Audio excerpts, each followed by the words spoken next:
Shalom, everyone. This is Janice Baca, and hey, guys, it's great to have you here today. And so we're going to do a Q&A session, a live Q&A session. The questions about Revelation, or maybe you even have questions about Mount Sinai. And so, but I just want to first start off and say hello to everybody.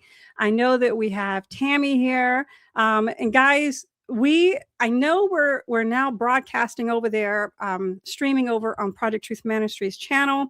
And so just so that you guys know, I am now producing a show on lamnetwork.tv. We have a lot of neat people here on Lamb Network, and it's exciting to meet all these wonderful people. And I encourage you to go watch their programs and hear what they have to say, because they have a lot of great information, and I want you to meet them and love them like I do. And so let's see, who else do we have here? We have Jeff Brannon. We have The Way Remnant. Thank you, Jeff, for joining us. And you guys, it's exciting to have everyone on here today. But hey, I want to start off with a few announcements. Somebody on eBay is attempting to sell the Scroll of Mysteries, Cochin Hebrew Revelation, for $120.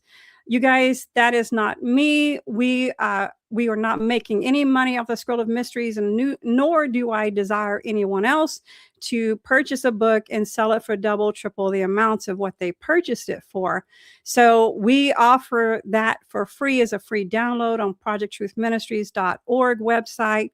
And of course, if you do want to buy the book, it is at Amazon.com, and that's going to be the cheapest price you get, because it's priced as low as it could possibly be. So that's going to be something you need to watch out for. Don't be scammed by these people. But hey, I'm going to bring my dear friend and family member. This is my dear friend, Bryan Williams from Project Truth Ministries. Hello, Bryan. It is great Janice. to see you. It's so great to be here. And you know what? I can't think of two more powerful things than Mount Sinai and Hebrew Revelation from Cochin, India. I mean, talk about power.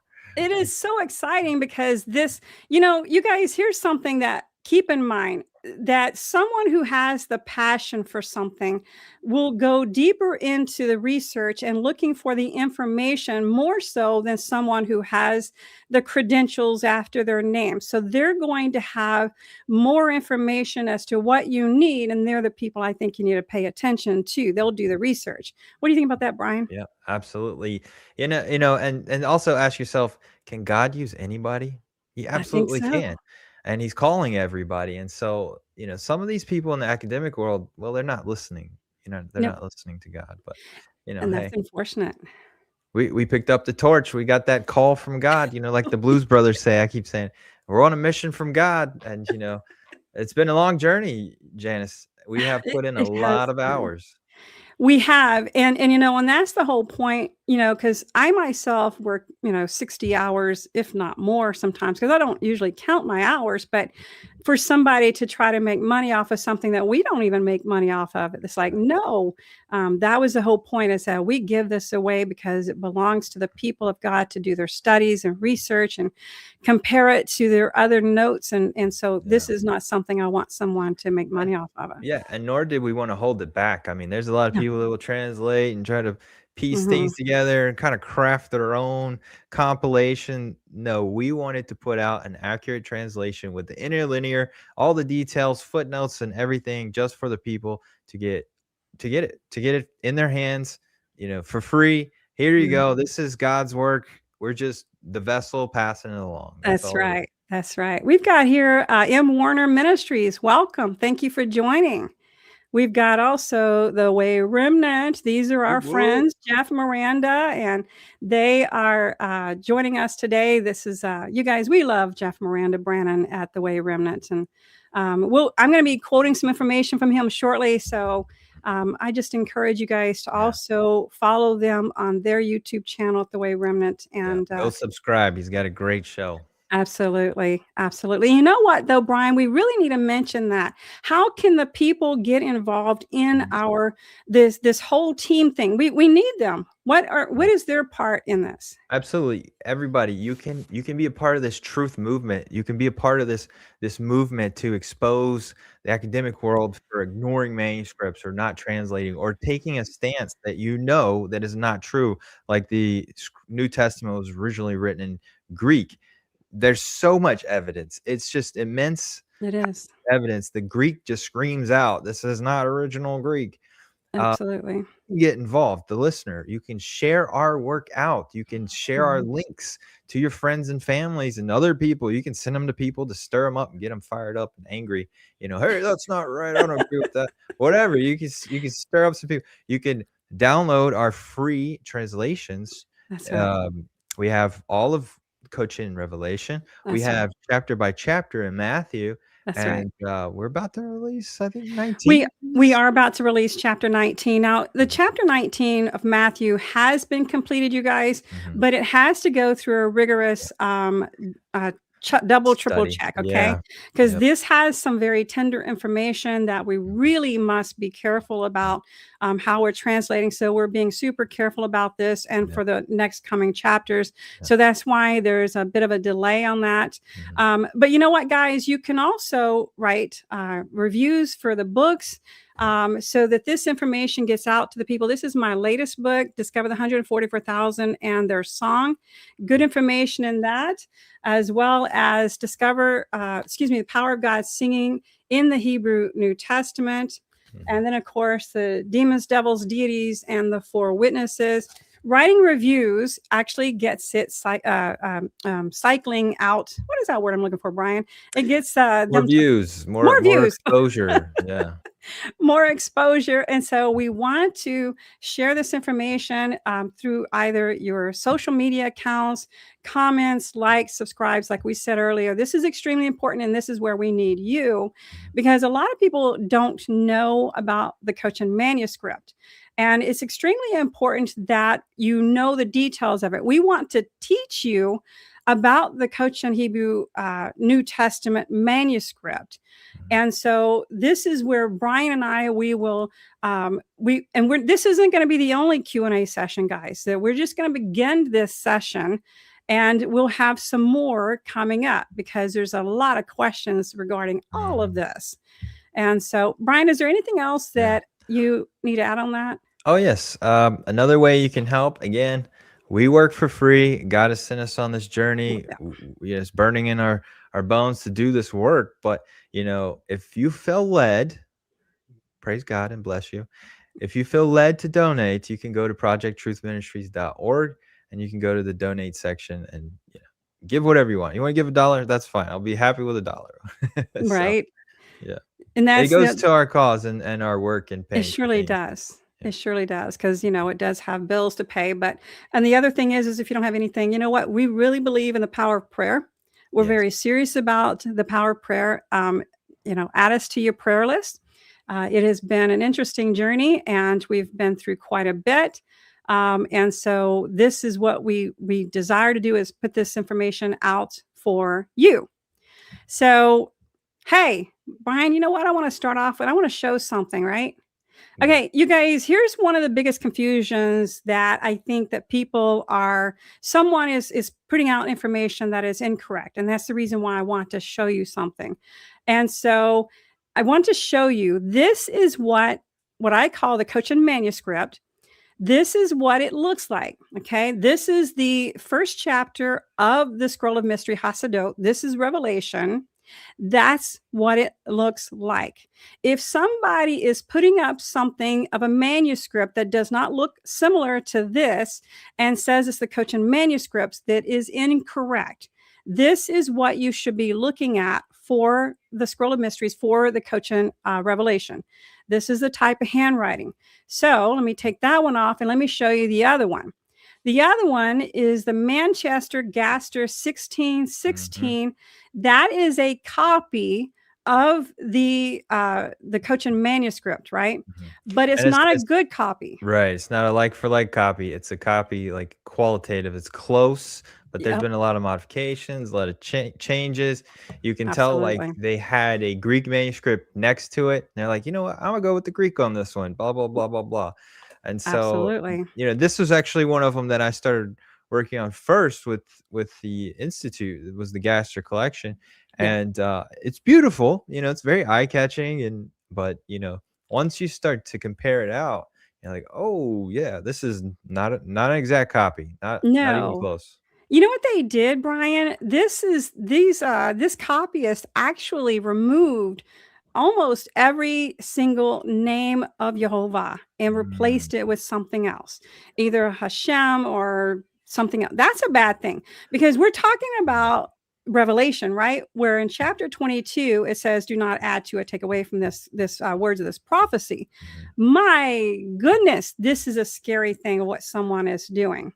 I don't want to So be, again, that book, it says you can't take or add to, and to take out of all the things out of there. God's holy yeah, name. I don't want to be standing next to that guy on Judgment Day. Like, why did you remove my name? I know, and Whoa. then they did terrible damage Mhm. to it. I consider the Manchester Gaster 1616 a corrupted copy. I personally will not use it. I personally will not refer to it other than this to demonstrate that it's a bad copy. Okay, it's not even a very good copy. If we didn't have the Mhm. Cochin manuscript, we would be in a well, we would be in a mess, honestly. We'd be in a mess if all we had to rely on was a Manchester Gaster 1616, and that's Yeah. extremely unfortunate. And that would leave some of our textual problems that we find in the Greek unsolved, which Right, we were able to solve a lot of these in the Cochin right. collection of Revelation. I mean, there was some amazing findings that is only scholars probably theorized half of the textual problems that we found. The Yes, rest, they were unknown to academics and text criticism. yes, Yeah, but we found them, and they're yeah. obvious. So, you guys, just so that you know, now I'm getting a lot of questions here Yeah, in we got this. some This questions you got a flowing. lot of them, right? So, just so that you guys know, I want you to be equipped so that you can do Yeah. your own research. Right now, I know this book is a difficult read, but this is a Juan Morcoca's grammatic basic grammar. Biblical Hebrew grammar book, right? And so it is a difficult read, but it is where to begin to get some of your answers on the late Second Temple Hebrew. So let me start off with my usual spiel. Hebrew is not Hebrews, okay? Hebrew is Hebrews, meaning there's ancient or archaic Hebrew. There's First Temple Hebrew, and honesty, Bryan, we should really call that the pre-exilic Hebrew. Um, but I digress. Mhm. But then there's a Second Temple Hebrew, Yep. late Second Temple Hebrew, and modern Hebrew. We should not be translating a late Second Temple document from modern Hebrew No, you'll perspective. mess up a lot. Exactly. And so one of the things that one of my instructors, actually, I think a couple of them have said this, but they say do not take modern Hebrew until you have taken biblical Hebrew, because then you check out on some of the things you would be missing. The whole thing is you take the each word and you structure it. This is an adjective. This is this kind of verb, and so forth, and you structure it. And you must do an analysis of each and every one. Every structure of every word has meaning. Right, Bryan? Yeah, absolutely. And even those words that you'll find in modern Hebrew, they might actually mean some very different things in biblical Hebrew. Right, They've done a lot of switching and involving, and some of them are not even close. They'll right. they'll mess you up when you translate. Absolutely. And that is the reason why I have not personally taken modern Hebrew yet until biblical Hebrew is tough, especially when you're learning the First Temple Hebrew and the weak verbs and weak nouns and so forth. It gets to be so complex. And then every time you come into, say, Isaiah, it's a difficult translation. He's so crafty with his work that it's extremely difficult as it is to translate. But then to try to translate it through modern Hebrew is a terrible thing to do. I think it would do destruction to the translation, all honesty. Yeah. And so, And it's funny because a lot of people will be like, "I'm studying modern Hebrew because I'm going to go to Israel." Well, in Israel, most of not everybody has taken English, so they do speak English. So it's like, yeah. well, you probably should just learn biblical Hebrew then.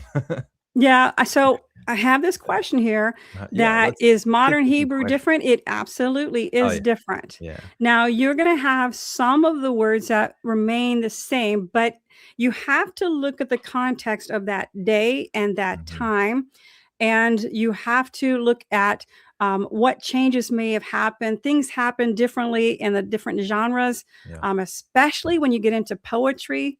Mm, And so I just say that this is extremely important that you know the grammar. The grammar is extremely important. Um, mm, but I do want to start off with something that's been burning on a lot of people's mind about the Cochin manuscript, and that is the names, right? mm. People has been Yeah, struggling with the names. yeah. We've got some names that some say, well, it sounded like a little bit of a Spanish. Well, it's actually probably a Portuguese language, but we're getting first to the Yeshu. Mm, So there's been a lot of bashing about the name of Yeshu instead of Yeshua being in this manuscript. And so there is a person who is a pastor, a researcher, mhm. and an author, and he did exceptional research on this information, and that's Jeff Brannon. Hi, And Jeff. so Big heart we for love you, you. Jeff. Big heart for you. I love this So I love this quote you're gonna read, Janice. I already know it was yeah, coming. so I'm going to read what he wrote, and he gave me permission to share this information. So, anyway, so here goes. This is Jeff responding to someone's answer or question about the name of Yeshu. So Mhm. I copied that and I kept it. And so I treasured that because it was so well done that I think that is something that we can share with others. All right. So he says one common criticism raised against the Cochin manuscripts is the presence of the name of Yeshu rather than Yeshua in reference to the Messiah. The prevailing assumption is that Yeshu is a derogatory term formed used in the Talmud, which is an acronym for Yamech Shamo Veskro. May this usage may the name memory be blotted out, and it's used by rabbinic opponents of the early believers. While this usage certainly took root in the 2nd century CE and became widespread in the post-temple polemical literature, it is historically inaccurate to claim that all uses of Yeshu were projective from the outset. Thanks to the work of scholars such as David Flosser and Joachim Jeremias and Eliyahu Tal, we now understand that the form Yeshu likely reflects Galilean dialectical pronunciation from the 1st century CE. In certain northern Aramaic speaking regions, especially in Galilee, where many of Yeshua's early disciples lived, the final letter ayin was often dropped in common speech. Jeremiah has noted this was a phonetic phenomenon, a feature of spoken Aramaic rather than an intentional alteration of the name. David Flausser similarly observed that Yeshu could be shortened or dialectically variant used by locals, especially among the common and uneducated, rather than a theological statement. In fact, some early Hebrew and Aramaic manuscripts, including the Toledot Yeshu tradition in its earliest forms, used Yeshu without apparent hostility, suggesting the term existed in circulation before the rabbinic acronyms imbued it with negative connotations. Furthermore, Tal Ilan, in her Lexicon of Jewish Names in Late Antiquity, points out that several Jewish names underwent similar dialectical variations across regions and time periods, indicating this phenomenon was not unique to Yeshua's name. In light of this evidence, the presence of Yeshu in the Cochin manuscript is better understood not as a sign of rabbinic tampering or disrespect, but rather as a reflection of vernacular pronunciation and spelling in the first century Jewish communities, especially among the Galileans. It predates the derogatory Talmudic usage and aligns with the cultural, linguistic background of Yeshua's earliest followers. Yay! Thank you, Jeff, Thank you, for Jeff. doing that research. That was absolutely beautiful. And so wonderful. I Go want ahead. to add on to, let's let's just keep adding to the tsunami of information that Jeff put with us. So there's also a lot of manuscripts out there that say Yeshu, and they're using it in such a way that it doesn't look like it's a curse or anything that's terrible. Right. We have a lot of New Testament Hebrew manuscripts that also use the name that Yes. has been identified. I think we're well over 85 manuscripts that have been found around the world. This New Yes. Testament Hebrew. Also, people today still are named Yehoshua, and they That's would right. use a shortened form of the name. Right. And it makes sense. If you study Hebrew, biblical Hebrew especially, you can Mhm. see that there are certain grammatical rules on why you drop letters and use words or don't include letters for certain reasons, because of the way you breathe, the way you're trying to pronounce words, and the way you're crafting. You can't do this because it's supposed to be no air when you do this word and all that stuff. So there's all kinds of little things like that, and it makes sense that you would drop the ayin at the end if you understood the Galilean way of pronouncing the Absolutely. ayin, because in Jerusalem, Judea, the southern part, they did not pronounce the ayin the proper way. They Mm. pronounced it just as an a sound. There you But go. in the Galilee section, they pronounced it correctly, and they used the upward nasal Yeshua. And so that's why when the disciples are in Jerusalem and people are like, "Hey, look, there's some Galileans." How did they know that they were Galileans? Because of the way they're talking. They Yeah. give themselves away. And Yeah. so, to have that upward nasal up sound, that's a lot of work. And it makes sense that they would drop it, Well, having at the I end. agree, and I think you're on target with that. And so this has been a huge concern of a lot of people that the full name of Yeshua. Now, I do want to say something about this. We know what Yeshua's name was. Mm. We know his name is Yeshua. It is a shortened form of Yehoshua.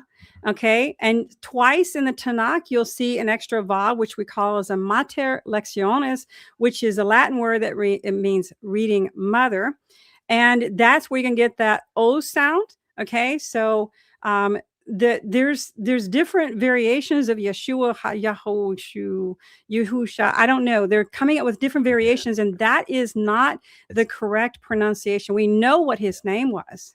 Yeah, and it's not grammatically Hebrew or any of that. They're breaking all these rules, coming up with new ways. Nobody's ever banned the name Yeshua or Yehoshua. That's still being used today. So, like, we shouldn't be arguing and fighting over how to pronounce his name. All right. God's name, they did ban it. So I understand why people There might was have a issues with it. debate, There's no issues with the Messiah's name at all. right? Yeah.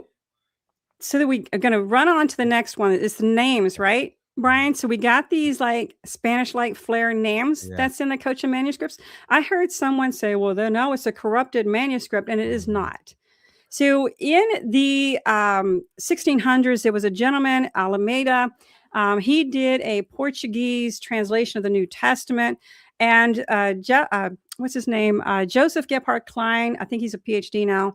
His theory is that this manuscript has been influenced by this Almeida gentleman, or perhaps it actually went through Portugal at one time, and another scholar says that this was a teaching manuscript. Now, if you guys have seen that our team at Project Truth Ministries, that when we put a name up, that we will transliterate it the way it is spelled out in Hebrew. And then afterwards, we're put in brackets, Matthew, Mark, Luke, John, or whatever, because it's the names we're used to. What they did was no different, except that they then put it in the Portuguese language. Okay, so this does not corrupt anything of the manuscript. And like I said, we know what late Second Temple Hebrew looks like. Okay, because we've got this is only one of the several books that they refer to in the Israel Institute of Biblical Studies. Okay, and there are like 4, I think it is, but we know what the late Second Temple biblical Hebrew looked like, and that is, one of the manuscripts was found in the Qumran caves, which was the Greater Isaiah Scroll. And if you look at the Isaiah Scroll and you compare it to the one in the Qumran caves, you can actually see the spelling differences, right? And so those are some of the things that we look at: is the spelling, the use of Mishnaic words. So late Second Temple Hebrew, guys, it's called New Hebrew. It's also called Rabbinic Hebrew. Now, a subset of the Rabbinic Hebrew actually exists in the Mishnah, and that's what we call the Mishnaic Hebrew. All right. And so that Mishnah is a Jewish book that was written about 100 CE. And so we know that represents the language of that day. And so now we see the Rabbinic Hebrew represented there in the Mishnah, Mishnaic Hebrew. So hopefully, guys, that makes sense. Bryan, do you have anything to add to that? Yeah. No, I mean, that's some of the stuff that we look for, the markers, evidence of first century words and things that give itself away. And boy, do we find a lot of them, Yeah. Some of them were things that they were stopped being in use in 90 AD. Yeah. So those are things that really tell a lot about the manuscript itself. I think we're getting some questions over here. Do we Yeah, want to we're getting tons go of them. ahead? Look at this one. Jeff wrote. He says the Galileans were basically the rednecks of Israel. They had a very recognizable accent, and that's right. I think it's funny, and I love it. But thank you. Yeah. So let me go back. Do you have one Mhm. on your side that you Oh, have well, questions? somebody asked about what is the Cochin Revelation, and That's a good question. what is the Cochin Revelation? I'll just say it's a collection from India, Hmm. Cochin, India, to be specific. The state of Travancore. Sometimes people call it the Travancore collection or the Cambridge collection. In Cambridge, because that It's in collection of that library. manuscripts traveled to the UK and is in the Cambridge University. So there's a lot of different ways of describing this collection. We call it the Cochin collection because it comes from Cochin, India. But there was a guy named Claudius Buchanan who went over there, was hunting them down, wanted copies for himself, and he hired some rabbis thought to be in possession of it. Is a guy named Rahabi, and he made a copy. And Janice, I was thinking maybe Claudius Buchanan has a tie-in with Portugal, and maybe he wanted names being standardized to his liking. And It's just a that may possibility. be. That may be, and I didn't think about that. I really wish that we had, the one that the Cochin was copied from. I really do. But if anything, if we could at least get another manuscript that has the same Hebrew markers, the Mishnaic Hebrew with Aramaisms. And guys, when I say Aramaisms, that means it's Hebrew words with maybe a prefix of Aramaic prefix or an Aramaic suffix, and it may be an Aramaic phrase that's mixed in with the Hebrew. That's 2 languages that's being smashed together. I kind of wish we had a second manuscript that we can compare this to, but we don't at this time. So we'll just have to pray it through and ask the Father to reveal that to us. Absolutely. And to go further, because the question was specifically about Revelation. Well, there are other manuscripts of Revelation, and the ones that have more proof or better markers are not many. It's like 2 pages or like to chapter 2. This collection, this one from Cochin, India, is a full book of Revelation. And in Mm-hmm. fact, it has so much in it that screams original Hebrew. It It does. actually solves a lot of the textual problems that we have in the Greek. And some of these are very unique and very amazing. Janice, can I just read through a couple Please go that ahead. all right, okay, so these are like big things that I know history so I know I should be seeing this not in this manuscript. So these are some of them, because you know how the Greek works. So, and the history of the Christians and how they modify things. So we know the Lord's Day is something that is an addition.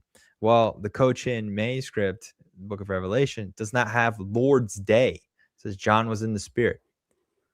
That's it. Doesn't say he That's was on the it. Lord's Day. And so that's something that we already was like, that shouldn't be there. Oh, look, it's not there. Okay, great. Another one is the Alpha and Omega. You know, it says, I'm the beginning, the end, the first and the last, the Alpha and Omega. Well, do we think John was writing this in Hebrew and then he penned Alpha and Omega?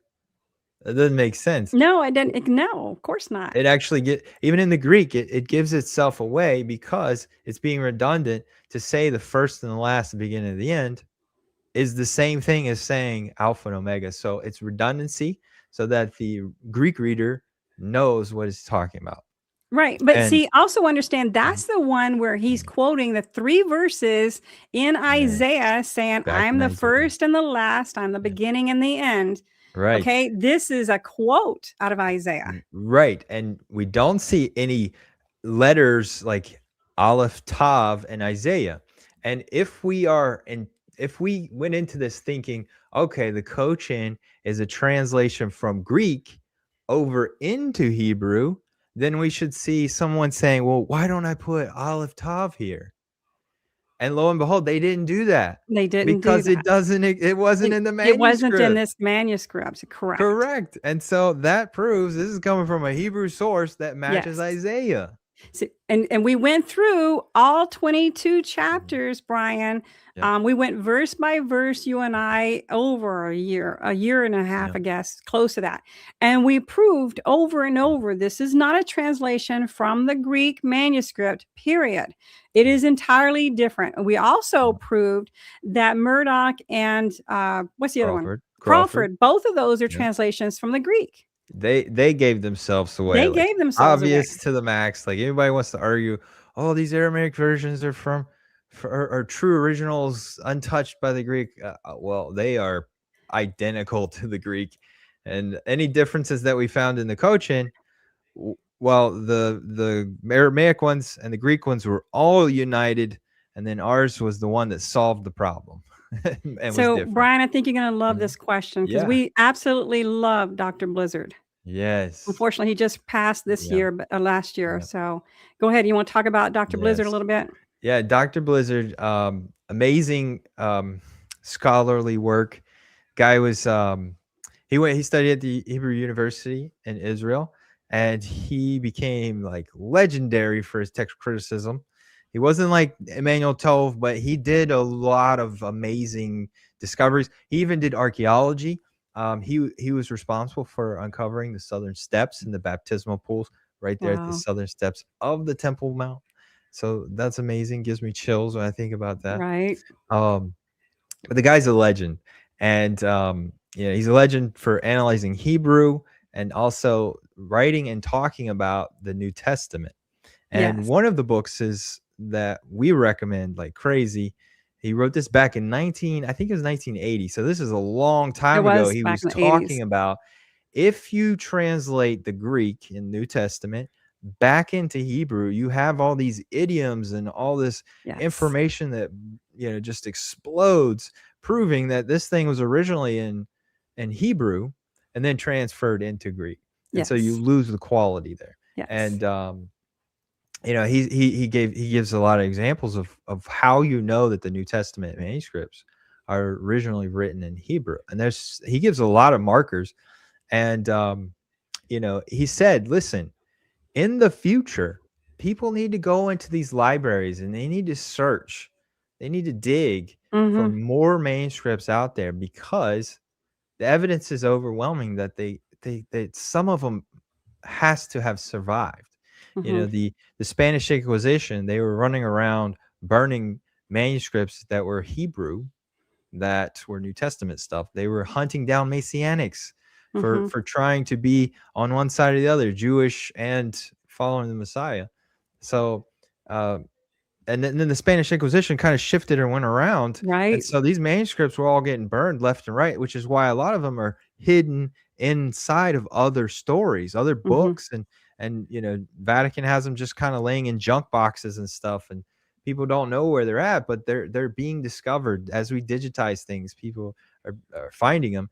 And that's kind of a, a fulfillment of what Blizzard pointed out long time ago. Like, we need to find these things. It's going to happen. And praise God, we have found some, and there's more Amen. being discovered, and those need to be translated, and those need to be put out and made public. So Roy Amen. Blizzard is a legend, and Yes, we my recommend his heart goes book. out to his family for his loss, and Absolutely, rest in because peace.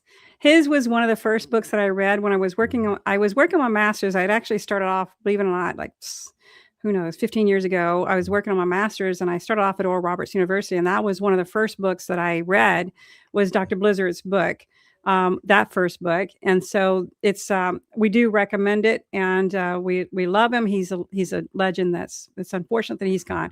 I'm looking for the oh, here it is. Jeff Brannon has this question. Where do critics overstate their case against the Cochin Revelation in your view? Um, I think that so here's the problem.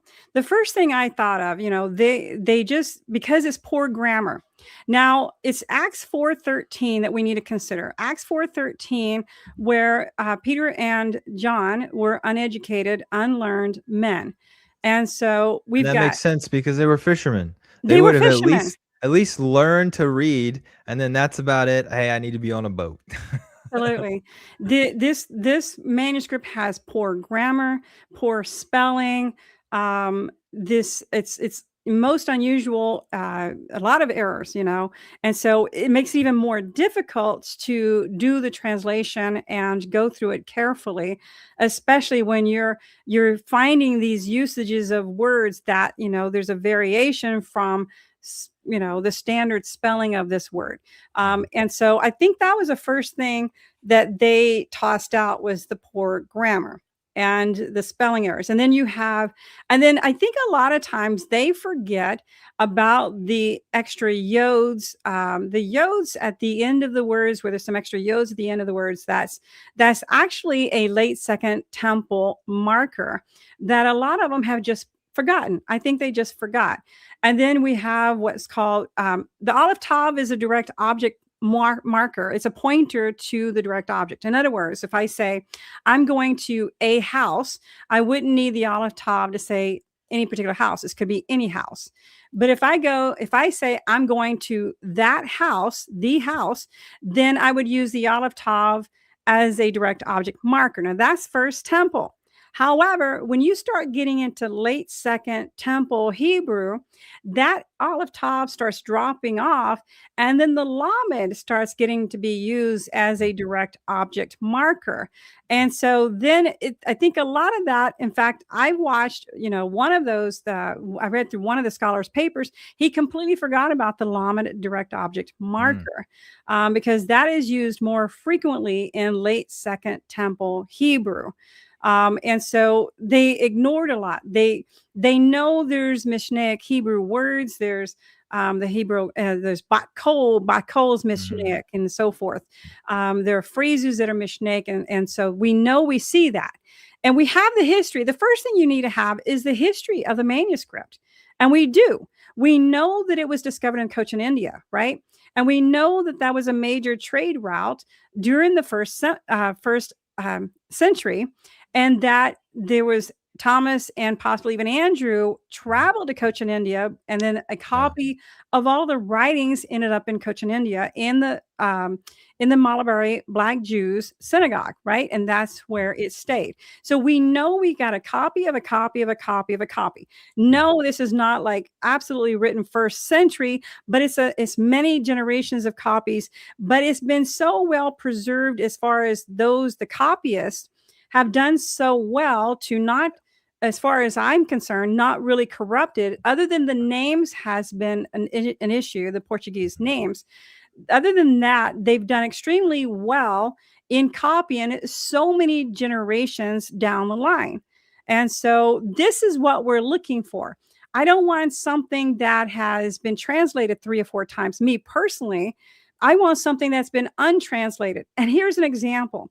In Matthew, you'll see in some of the manuscripts, and Bryan, I know you're going to jump in on this one. Some of the manuscripts, it says Yeshua was named Yeshua because he's Yoshia. He'll come to save. But this one, the Cochin doesn't say that. It says because he's Goel. Goel is a redeemer. And many times people translate Goel as savior, which, if you want the literal translation, it is redeemer. It's an active participle that you would translate as a redeemer. We need a redeemer. We need a redeemer. We need the blood of Yeshua to replace our blood because we are sinners and we're saved by grace because he gave his life for us. So we need the redeemer. And Jehovah says he's coming as a redeemer. So now we have the Messiah coming as a redeemer, and he's Yeshua because he is Goel. Now, Joseph Gebhardt Klein did translate that in his copy and said Savior. So that right there is prime example that if we get that translated from somebody else, then if I go translating it again, then I go with Savior. I wouldn't translate it to Goel because now you got the Savior. So when you've lost when you lose it in the translation, you lose the key components of the findings and the Hebrew markers we're looking for. Go ahead, Bryan. Yeah, and that's another thing that tells us this thing stayed in the same language. Because when you start changing from one language to the next, you absolutely lose meaning, you lose clarity, Yes. you lose, and in fact the sentences get longer. And that's Yes. something that we see when we compared the Greek to the Cochin. The Yes. sentences are shorter. You don't take away part of your sentence when you're switching into languages. You're adding more information because it's hard to take something from Hebrew and put it into like one of these Latin-based languages, or some Greek or whatnot. You have to create words. You have to put in words. You have to add more detail because now you have to deliver it to your readers for whatever time period that they're living in. They have to be able to understand, and that's why the sentences get bigger. They get more detail, more information, and that's actually something that we saw quite often in the Book of Revelation in our series. If you go and watch our videos, we point out those perceived additions. Like, look at the Greek; it's so wordy. It's adding this extra information that's redundant or not needed at all. And sometimes it's almost contradictory in a few places, but Yeah, and so somebody's asking a question. I am monitoring the yeah, chat, you guys. I'm just sorry yeah. that we're getting so many Let's questions get all the at questions once, and going. so we're doing what we can to stay on Yeah. top of it. But don't worry, Okay. guys. If you haven't gotten your question answered, we are going to have this again, another Q&A session in a couple of weeks. So don't fret. It's going to be. We will try to do what we can to get to all of your questions. So. All right. Do you have one over there, Bryan, that you want to I address? see one here. This is from John Coxto Aston K91. Okay. Which Matthew passage do you think Ah. is most often misread because it is detached from the Jewish context? I'll say, well, we're supposed to talk about Revelation and Mount Sinai, but we'll kind of touch a little bit. So to give you some idea of the Hebrew Matthew, there are a lot of places in there that uphold Torah. And you can see it in the Revelation too, that mainstream Christianity, they're like, oh, law's done away with, and the Greek is very ambiguous in a lot of places, and you can kind of wiggle your way into that mindset. But the Hebrew is very clear. It's very, very stern, very blunt with that. No, the law is still good. You're supposed to be following the commandments. We can see that in the Revelation. In the Matthew 5:17, think not that I've come to do away with the law or the prophets. I did not come to do away with. And it goes on to say, in the Greek, it says, until heaven and earth pass away. And so you're like, okay, well then it does have an ending, right? Because heaven and earth passes away. Maybe the law is like thrown to the side. But to be honest, that doesn't make sense, because if the law is love your God and love your neighbor, and that encompasses everything in the law, then is law going to be done away with when there's new heavens and new earth? So I always thought that's a little strange, but hey, I can't change the text. But what we see in the Cochin, it says, although heaven and earth pass away, the law doesn't, is not going to end. It will be established. And That's right. so, and that's not a direct quote, because I don't have it up in front of me. I'm working off memory, but it says, although heaven and earth pass away, the law is still going. And so, that's beautiful. I mean, Well, it is I beautiful. don't understand how the law should go away, right? Because this is No, and it something that shouldn't. God But has determined. think about it, Bryan. Go back to the Torah, the Tanakh, and then it says, like the feast days. Those are his feast days, and they're eternal. And even as long as your generation exists, you'll be wearing the tzitzit. And yes, ladies, it does include you, because you are B'nai Israel. You are part of the children of Israel. So the tzitzit, the four corners on your garments that you should be wearing, the little fringes with the thread of blue. I do have mine on. Couldn't lift it up and little. It's too short. So nevertheless, I'm just saying this is eternal. This is something we continue to do, to follow through, and the generations of the children of Israel just never goes away. We are going to be eternally the children of Israel. So I agree that possibly that there's some other, I don't know, meaning to that, but I don't think it ever goes away, because it goes against the Torah, because the feast days we know we're keeping, and in the end of days, we know we're doing Sukkot. And if you don't go to Jerusalem for Sukkot, you're not going to get the rain. And Not going to be good for you. Yeah. Can't argue that one. So let's see. Do we have another one, Bryan? What about this? Go ahead. I see Josie under grace says, so the Cochin Revelation says 144,000 in Revelation 7 and 14. Are the two different groups or the same? They are the same group, and I love the teaching about the 144,000. It's my passion. It is the same group. Not only is it the same group, that this is where it solved a problem. Now, there was always a theory that possibly Ezekiel chapter 9 was also the sealing of the 144,000. And that people threw that out, and it's, okay. But now we have a phrase. This is where the Cochin Hebrew, the scroll of mysteries, Cochin Hebrew Revelation, came into play and was essential. One of the many places it did. The Tav al Mitzvot is a key phrase that quotes Ezekiel chapter 9. Tav al Mitzvot, a tav, the mark or the signature, the sign upon the forehead. That is the exact phrase that is in Ezekiel chapter 9 for those that were sealed, and has not yet occurred. Okay, so what I'm saying is that's a reference for a future day, and the Tav al Mitzvot. Now, we've talked about this before. The Tav has a lot of meanings that come with it. Yes, it's going to be the name of our God on our forehead, the people's forehead. I say, I don't know. It's not me. It's like I'm saying the 144,000, whoever you guys are, you're going to have the Tav, the name of God on your forehead, right? And that it may possibly come with more than just the name of God. It may actually come with either the frequency, the music, and so that's in my the book. ability to sing, the ability to sing. Right, yeah. I mean, we talked about David, right? He was a warrior singer, Absolutely, a musician. So that's kind of what runs through my mind too. These people are going to be like, they're going to be some serious powerful singers, right? Yeah. And I'm convinced, now this is a theory, I'm convinced that the first song will be the last song, and the first song is a song of the sea, and it will be the last song, because Yeshua, he's the first and the last, the beginning and the end. We just talked about that earlier, that the first song will be the last song, and that the ending is brought out of the beginning. And so this is the reason why I believe that the song of the sea will be the song that they sing. And we don't have all of the song. So some of those verses were discovered in the Qumran caves, and they're still missing entire sections of those verses. And that's Big why deal.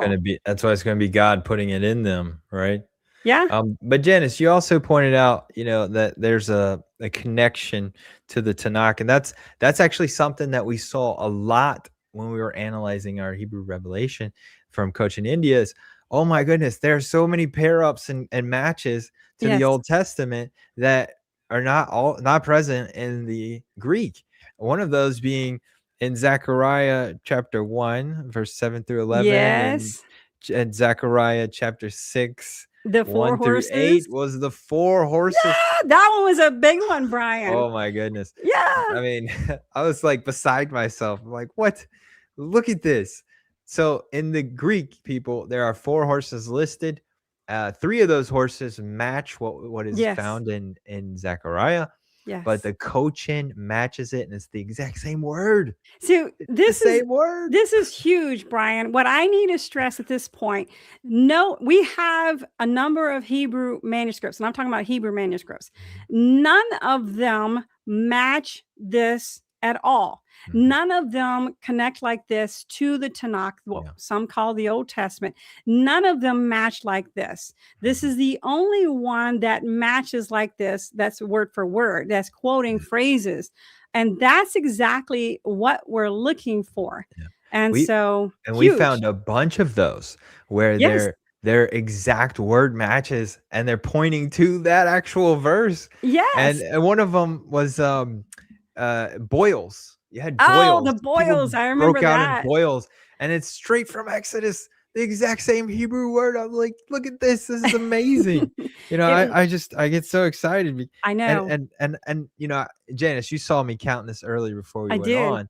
I made a list, people. I analyzed the Cochin Revelation. I was like, hey, I need to know how many references are pointing from Revelation back to the Exodus story with Yes. Moses and Egypt and the plagues, and getting out of there and coming to Mount Sinai. And I counted 45. Yeah, 45 people 45. That's right. references in the Cochin Hebrew Revelation Yes. pointing back to just the Exodus story. How Yes. amazing is that? That is amazing. That is amazing. Hey, I have Victor's in the house. Hello, Victor. Hey, Victor, he's part of Okay, our he wants team. us to explain the Yeah. specifics of how we do the translating process. Okay. Guys, this is a very tedious process. When I told you earlier is that we take the words and we structure them according to the grammar. We're trying to produce what the author himself or herself, whatever, has said at that time according to what they would have said. If they're sitting in front of us, we want to hear those words, right? And so sometimes it's a messy English, but it's a great Hebrew sometimes. But in this case, Revelation has a messy Hebrew. So at times is a messy Hebrew, but we structure it according to the grammar. And it's not so clear because we Mhm. don't know how they sounded words, which Yeah. would make a difference between is it an adjective versus a verb, or I'm sorry, a construct chain or something like that. That makes a difference. So then we look at context as king. And so then we have to go through this rigmarole of getting somebody else to validate it. We have Yeah. these debates, we discuss these Yeah. things, we refer. So it takes a while to Yeah. get to, especially those verses that it can be quite tender if we mistranslate. So we don't Yeah. want to do that. Yeah. And there's some verses where you don't have a choice but to translate it mechanically, word for word of what it says. But then there are some places where you have to kind of massage it so that it's going to still deliver the message Yes. in English. And Yes. so, it's not easy translating something over into another No, language. it's quite difficult, and especially when you don't know, is that letter a noon, is it a yod, is it Mhm. whatever, and you could, and we guys, you remember I showed you this earlier. It's not an easy man. This is actually a pretty one. Matthew is Yeah. much messier, and Yeah. so it is quite difficult at times to see because there's smudges on there, and it's not that easy to translate. So it can be Yeah. quite a challenge. Yeah, there was some of them, I'll say, was this guy copying in a bumpy carriage ride or something? It's a mess. Yeah. We love it because there's very few people that can translate it and actually even read it. And Yeah. so we are grateful that we have the privilege to be able to work with this manuscript. And I think my grandson, oh look, here's my grandson right there. Gotta love him. He even asked, how do we get these manuscripts? Well, these manuscripts are in the Cambridge University Library, And we had a comrade who traveled to the UK, photographed these copies, and pretty much passed them out to the entire world. And gave us a copy, gave me a copy, gave Bryan a copy, and quite many people a copy. And so Right. what we have is a digital copy. Go ahead, Bryan. Right, and we even went the extra mile and connected up with Cambridge University to make sure that we had direct permission to translate, use it, and to publish it in the way that we're doing it, and to That's make right. it free. And we are, to my knowledge, as of right now, we're the only ones who have the proper go ahead by the Cambridge University to use this and to distribute it the way it is, Yes. and with the images. We do. We had and I have like 2 minutes left, guys. I'm sorry. We have very special privileges from Cambridge University to share the images because we wanted to make sure you could see the images. And so, but guys, be rest assured, we're going to do this again. Okay. So I do want to encourage you that next week, I will have, you guys have demanded it, but Miranda Brannon from The Way Remnant is coming next week. She's amazing. We love her. And she's going to be talking about religious spirits that are the paintbrushes that the enemy uses to paint a false picture of who Jehovah is. Many have been wounded by this or perverted by these lies. So Miranda Brannon will be on next week. And rest assured, Bryan and I will continue to do this. He will come on the week after that. And we are going to continue with some Q&A sessions. And some of these that we will research if we don't have it. I'm sure we have it. I'm going to go through and look at all the questions because we got a lot of questions. And we will be bringing some of these answers to you. Bryan, we have about a minute. What do you have to say, my friend? Well, I just want to encourage everybody to pursue the truth, whatever it may be and wherever it may take you. So help you God. Just pursue the truth no matter what. And I want to finish on a quote from a smart guy. Smart guy, right? Smart. He's not too smart. He's smart. He's not crazy smart or anything like that. His name's Brian Scott Williams, if you ever heard of him. Yeah, I've heard of him. But he came up with this quote. I'm sure it's somewhere else in part of our videos. It says, "Think for yourself, read for yourself, and question for yourself." Amen. And that's it. With that, Bryan, we're out of time. Thank you for joining, Bryan. I'm going to send you back. And guys, we love you. Thank you for being here. And we're going to close out. Okay? Amen. Take care, you guys.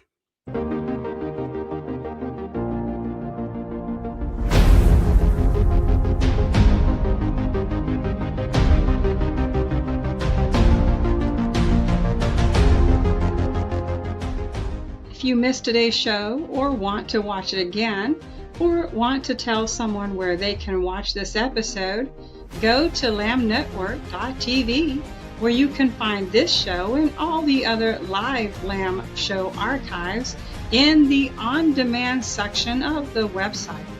Thank you for watching, and don't forget to tell someone about the Messianic Lamb Network.